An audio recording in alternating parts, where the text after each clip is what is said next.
मुद्दा यहाँ पे लगातार अभी उठ रहा है गोड्डा में हुए इनकाउंटर को लेकर के, सूर्या हांसदा के इनकाउंटर को लेकर के, और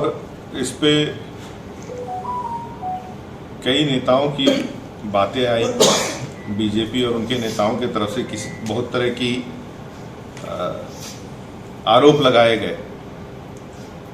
लेकिन मुझे जहां तक समझ में आता है कि अगर कोई भी इस तरह की घटना घटती है और सवाल उठाए जाते हैं तो जांच करने के लिए सरकारी एजेंसियां भी हैं। जैसे कि इस इंसिडेंट के बाद एसटी कमीशन की तरफ से एक जो है चिट्ठी निर्गत हुई, और जांच का जो दारोमदार रहता है वो प्रशासन की तरफ से अगर कहें तो सीआईडी विभाग की रहती है, और भी एजेंसी द्वारा जो है सरकार करा सकती है। लेकिन जिस व्यक्ति को लेकर के यहाँ पे बात हो रही है, अगर उसके पिछले सालों के या फिर कई सालों के रिकॉर्ड्स को आप देखिएगा तो चाहे वो साहेबगंज हो, गोड्डा हो, आपका जाके कई थानों में केस दर्ज हैं और बहुत ही जघन्य अपराधों से संबंधित केसेस हैं और उसमें कई धाराएं हैं। और क्योंकि ईसीएल क्षेत्र हमारे राजमहल का, वहां के नजदीक ये व्यक्ति बिलोंग करते थे, और मैं वहां के जनता की बात आपको बता सकता हूं कि वहां के जनता त्रस्त थे। लगातार दबाव, एक्सटॉर्शन और कई तरह की वारदातें लगातार उस क्षेत्र में हुए जिनसे कि ये संबंधित रहे, और केस हिस्ट्री रिकॉर्ड भी थानों का निकाल करके जिला के इससे जो है आप लोग देख सकते हैं। और ऐसे व्यक्ति को संरक्षण बीजेपी कई बार अपने माध्यम से टिकट दे करके उपयुक्त प्लेटफॉर्म देना, और अगर हम लोग लोकसभा के भी अगर जितने बीजेपी के नेता अगर देखेंगे, इतने चार्ज सीटेड नेताओं को उन्होंने जगह दिया है, और जिन जिन लोगों पे उन्होंने आरोप लगाया, आरोप लगाने के बाद उन पे ईडी, इनकम टैक्स, सीबीआई का दबाव दे करके जैसे वो ज्वाइन किए, उनको मंत्री तक भी बनाया, वो उप मुख्यमंत्री तक भी बनाया। और अभी जिस तरह से आप देख रहे हैं कि एक बड़ा मुद्दा चल रहा है एसआईआर का, वोट चोरी का, और बकायदा विथ एविडेंस जिस तरह से दिया गया है, ये दिख रहा है कि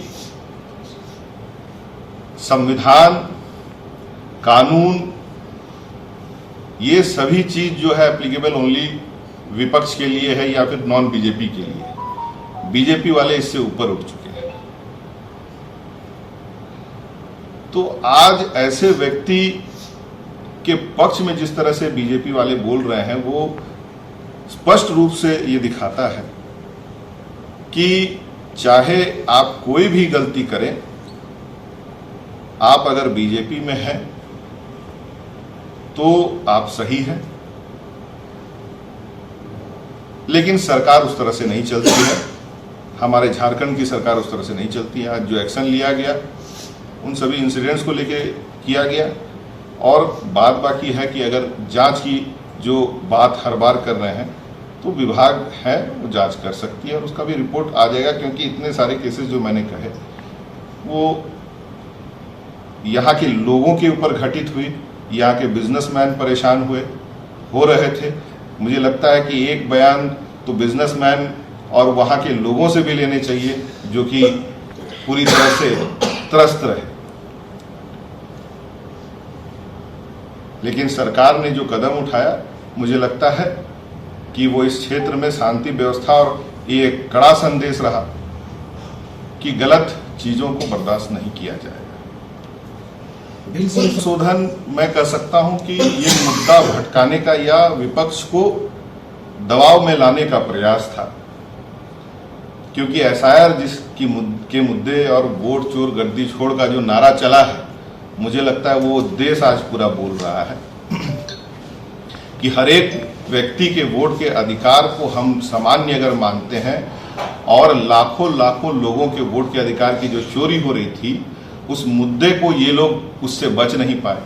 आज आप देख लीजिए कि जो ऑपरेशन सिंदूर के ऊपर भी जो बहस हुई, सरकार पूरी तरह से बैकफुट पे रही, जिस तरह से कि हम लोग पूरे विदेश नीति में पूरी तरह से फेल रहे। उसके बाद जो डिस्कशन आपका जाकर के हम लगातार विपक्ष कर रही थी एसआईआर पे करने के लिए, हम लोग इलेक्शन कमीशन तक के पास भी गए, सारी बातों को रखी गई। जब वो सीधे तौर से सही ढंग से कार्य करने को नहीं चाह रहे थे और जिस तरह से तथ्य माननीय leader of opposition Rahul Gandhi ji ने ला करके रखी और चारों तरफ से घिरने के बाद ये एक और दबाव और दबिश ईडी, इनकम टैक्स, सीबीआई छोड़ करके अब एक और हथकंडा ये बीजेपी की तरफ से था कि किस तरह से और दबाव में हम राज्य सरकारों को और विपक्ष दल के नेताओं को डाले ताकि ये मुद्दा से ये लोग पीछे हट जाए। है कि विपक्ष की तरफ से और सदन के अंदर भी ये बातें उठी है तथ्यों के साथ कि बड़े सुनियोजित तरीके से वोट चोरी करने की जो प्रयास, उसमें इलेक्शन कमीशन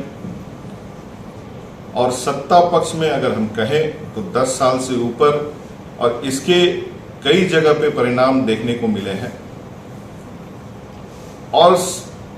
विपक्ष का यही कहना है कि ये जांच हो। और आज तो रिसेंट हम लोग कह सकते हैं कि जो एसआईआर अभी चल रहा है और लगातार वहां पे कई लोग मृत घोषित कर दिए गए हैं, कई जो मरे हुए हैं उनको जीवित दिखाया जा रहा है, कई फेक वोटर्स हैं जिनके जो एड्रेसेस नहीं है, जिनके जो है नाम, पिता का नाम, माता का नाम और एक व्यक्ति कई जिलों में जिस तरह से है, तो मुझे लगता है कि इससे बड़ा अपराध क्या बोलते हैं कि नेशनल स्केल पे, और वो भी सत्ता के द्वारा, ना इससे पहले कभी हुआ था ना इसके बाद मुझे लगता है फिर कभी होगा।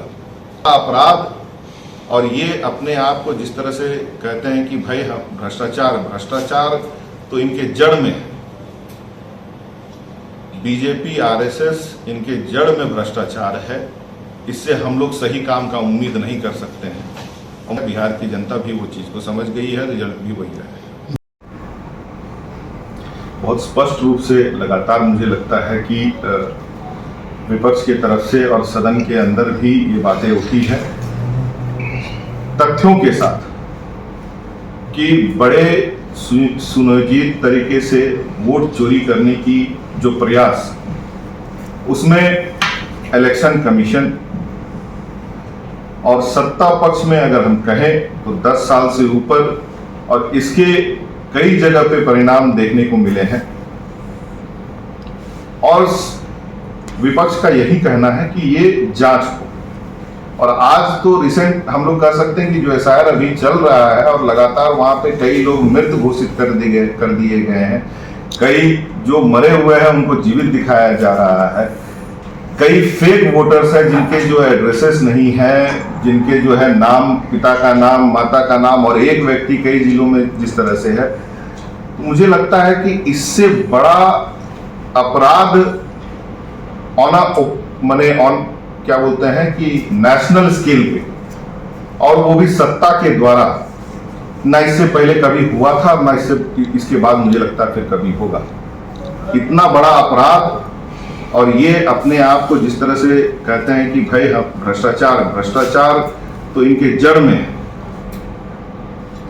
बीजेपी आरएसएस इनके जड़ में भ्रष्टाचार है। इससे हम लोग सही काम का उम्मीद नहीं कर सकते हैं और मुझे लगता है बिहार की जनता भी वो चीज को समझ गई है, रिजल्ट भी वही है। बिहार की चुनाव पर क्या उसकी सेहत पर क्या असर पड़ सकता है वोट चोरी मामले को लेकर? देखिए, आज अगर आप देखेंगे कि राहुल गांधी के साथ तेजस्वी यादव जी और सभी जो विपक्ष के नेतागण हैं, आज जो रैलियां कर रहे हैं वो कहीं भी मीडिया में अगर दिख रहा है तो मुझे बता दें। सोशल मीडिया में बहुत अच्छे से दिख रहा है, लेकिन मीडिया में उसको बहुत अच्छी तरह से गौन करने का प्रयास किया जा रहा है। लेकिन एक बात है कि जो चीज़ जनता अगर मान ले तो मुझे लगता है कि वो मीडिया और हमारे और आपके बोलने से ऊपर है। और इस देश में ऐसी ताकतों का रहना जो कि देश को नुकसान करे, ये बहुत ही नुकसानदायक होगा। मतलब कि मीडिया इसमें पक्षपात कर रही है? ये बात कई बार हमारे ओपोजिशन के कई लीडर्स कई बार बोल चुके हैं। और इंसिडेंट ऐसा नहीं चाहिए, मीडिया छोड़िए, हाउस के अंदर भी पक्षपात होता है और हाउस के बाहर भी जो है मीडिया में भी पक्षपात होता है। तो इसका हम लोग आदी हो चुके हैं, लेकिन हम जनता के सामने जो है मुखर होकर के इस देश के संविधान के लिए लड़ते रहेंगे। बजट टाइम में भी आपकी मीडिया ही प्रेस कॉन्फ्रेंस में उपस्थित है, इस विषय पे क्या बोलेंगे? प्रेजेंट टाइम में आप यहाँ पर उपस्थित हुए, इसके लिए हम धन्यवाद देंगे। और सिर्फ हमारी बातों को ही नहीं, और भी बातों को आप प्रमुख रूप से रखें, इसके लिए भी मेरा निवेदन रहेगा, क्योंकि आप भी जो है उस पिलर्स में से हैं जो कि इस देश को चलाने में जो है अपना योगदान देते हैं। रॉयल इंडिया में आपका स्वागत है। भारत के सबसे विश्वसनीय सोलर मोटर पंप और MPPT कंट्रोलर निर्माता रॉयल इंडिया का high performance movable trolley solar water pumping system प्रस्तुत है। बेहतर दक्षता के लिए डिजाइन किया गया और आसानी से ले जाने योग्य। सरकारी परियोजनाओं के लिए अनुमोदित देश भर के कॉन्ट्रैक्टर्स और एजेंसियों की पहली पसंद। MNRE द्वारा अनुमोदित, उल प्रमाणित, उद्योग मानकों के अनुरूप स्वदेशी उत्पाद। सार्थक ऊर्जा समाधान के लिए हमारे साथ साझेदारी करें। आज ही संपर्क करें।